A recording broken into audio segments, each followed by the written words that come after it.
Hey everyone!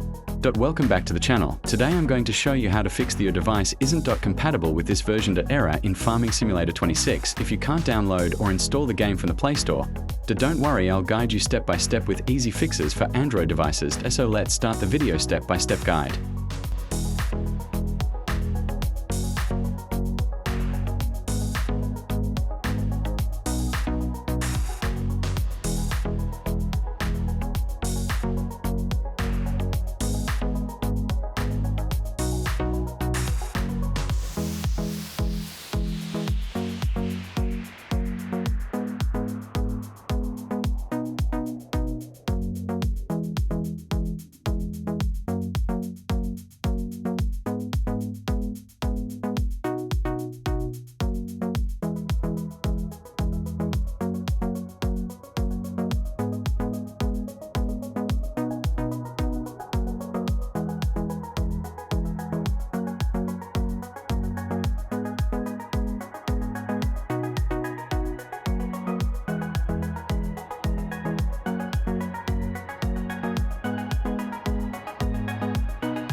So that's how you fix that your device isn't compatible with this version error in Farming Simulator 26. I hope one of these methods helped you download and play the game successfully. If this video helped you, don't forget to like, subscribe and comment below which fix worked for you. Thanks for watching, and I'll see you in the next video.